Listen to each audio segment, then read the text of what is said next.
September 1st, 2025 is fast approaching. What does that mean for you? What does that mean for your family? And what do you need to do to get ready for it? That's what we're talking about in this video.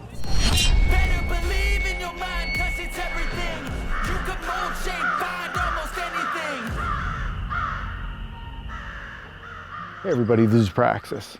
September 1st, 2025 is fast approaching, and in this video I want to talk about the potential dangers of that date, which is hurriedly barreling towards us.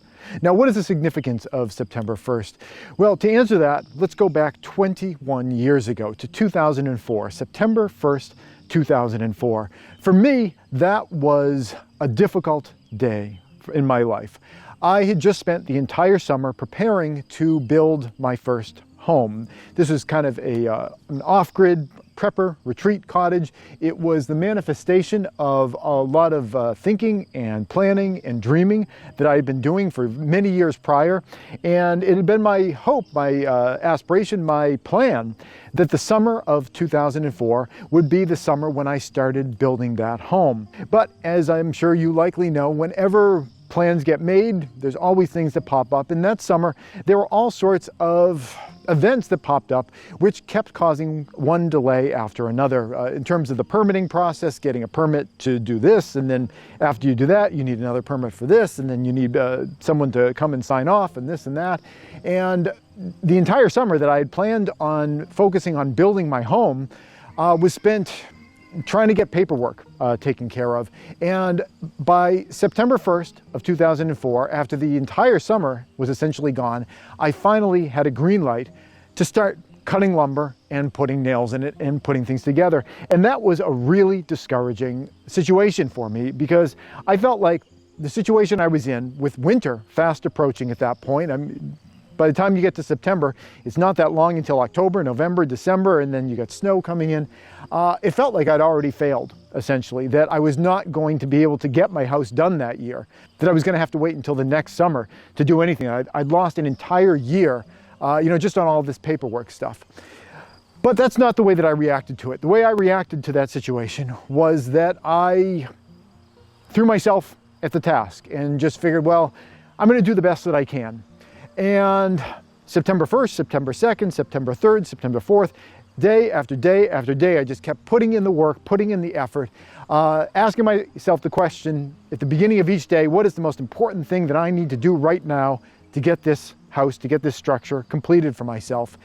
And by December of that year, before Christmas, we got the entire house enclosed with a roof and windows on it. And I remember we had heat. We had a stove in there, a wood stove that was able to heat it over that winter, and I was able to continue working. And when I say we, I mean myself and my dad, pretty much. We were just working on it together. I did, I don't know, probably about half of the work, and he did about half the work. And that was quite an accomplishment.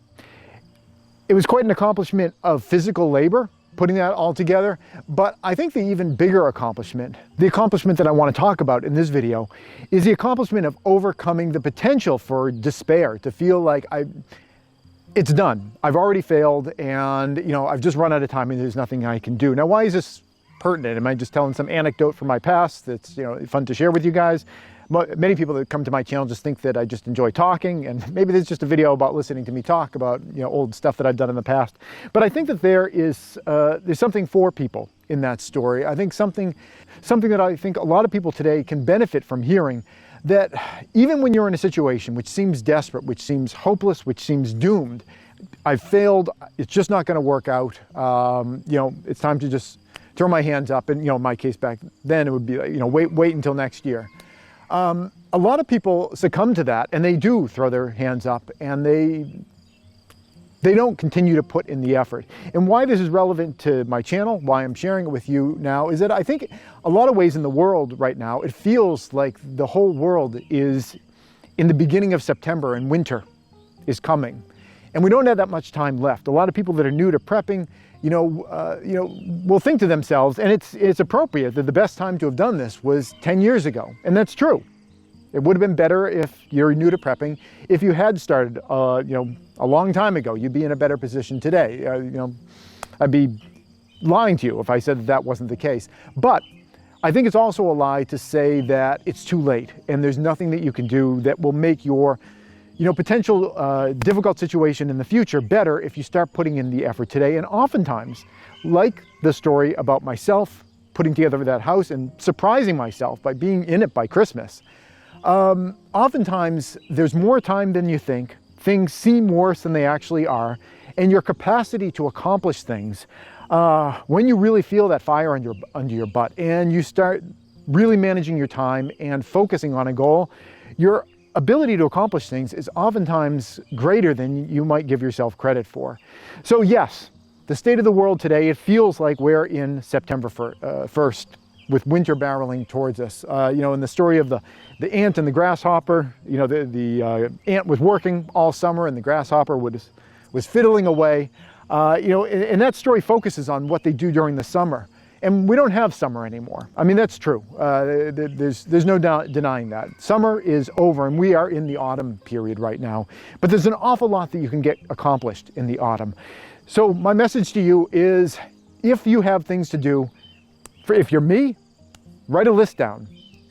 Write a list of things that you want to accomplish, and then start working on breaking that list down into individual kind of goalposts, benchmarks, and start working towards some of those. Don't worry, like if you put together your list and there are 1,000 things on your list, don't worry whether you're going to get all 1,000 of those things done. Even if you just get, I wish I hadn't chosen 1,000. That seems pretty darn daunting. Let's rewind, say that, bring that back to 100. Don't worry if, maybe you only get 50 of those things done, but those are 50 things that you'll have done that you wouldn't do if you just wallow in despair and say, it's just too late, there's nothing that I can do. And like I said, oftentimes you're really surprised, and by the time you need to get that 100th thing done, you may have gotten that done a long time ago and you've set a new group of goals for yourself.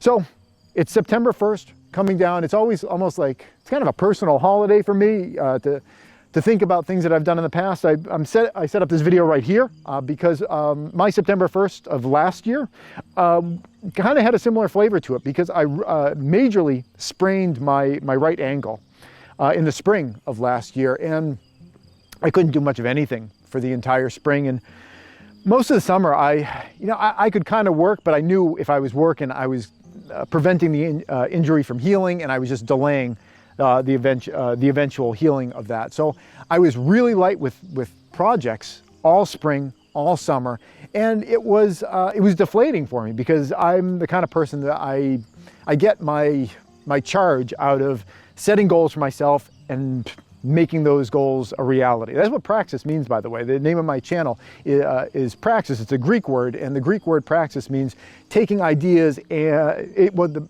word Praxis refers to the process of taking an idea, an ephemeral just thought, and converting that into reality. That process of conversion from thoughts to concrete things is praxis in Greece. And that's one of the things in life that just gives me most of my energy and enthusiasm, is setting goals, working towards those goals, and watching them be manifested. That gives me an enormous amount of satisfaction. And when I can't do that, it gives me the opposite of an enormous sense of satisfaction. So last year, I was not feeling an enormous sense of satisfaction throughout the summer, because I felt like I just wasn't getting anything done. And this structure behind me, you'll see, is kind of two halves. One half on your right-hand side is a firewood shed. That was pre-existing. And what I wanted to do was to make a little walkway from one side of the firewood shed to the other. It's got two entrances, and I kind of alternate which side of the firewood shed I go into. So one year I go into one side and eat into the wood from that side, and then the next year I go in from the other side. And that way I'm always able to get really, really dry wood, because I'm eating from side to side. So the wood that I'm using is always like about 2 years old. So it just makes it burn better, more efficiently, less creosote getting created in the chimney. So I wanted to create this walkway, but I hadn't done any of it.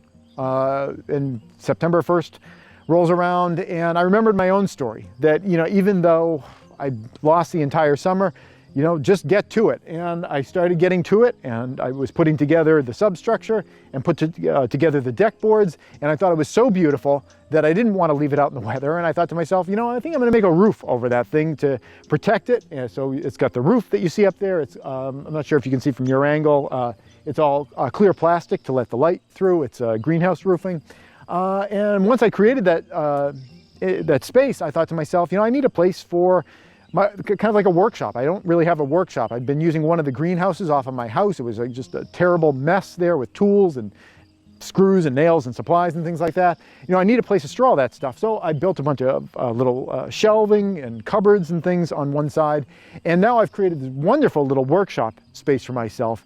And that was created after I'd thrown away the entire spring and entire summer to the injury that I had. I didn't lose heart. I didn't lose enthusiasm, and I didn't lose hope that there was a chance I'd still be able to finish the project before winter, and I was able to finish the project before winter. And you can too. I know, again, a lot of us feel like we're behind the ball. Not all of us have, you know, a homestead and solar power and a workshop and a giant firewood shed. And I just finished up a giant chicken run this year. A lot of people starting out in prepping and preparedness see people like myself and other people who have been doing prepping for a while, and they're like, man, you know, I'm never going to be able to accomplish that. And you know, maybe you can't accomplish that in a week or a month, but if you just start pecking away, peck away at things, you know, you'll be surprised at how much you can get done. And at the risk of proving everyone right, that comments on my channel that I just like listening to myself talk, I'm going to cut the video off here. Don't let this autumn go to waste. And I mean that both literally of this actual autumn and literally of this autumn of our society. Don't let this autumn go to waste. Make a goal for yourself and start working towards it. You may very well surprise yourself about how quickly and easily you accomplish it. That's it, and thanks for watching. Hey YouTube preppers, if you enjoyed this video, here's another that I think you might like. But before you click on it, I wanted to take a moment to thank all the people you see on the right-hand side of your screen. They help to support all the work that I do here over at patreon.com. If you'd like to join them and get your name added to the list, the link's below.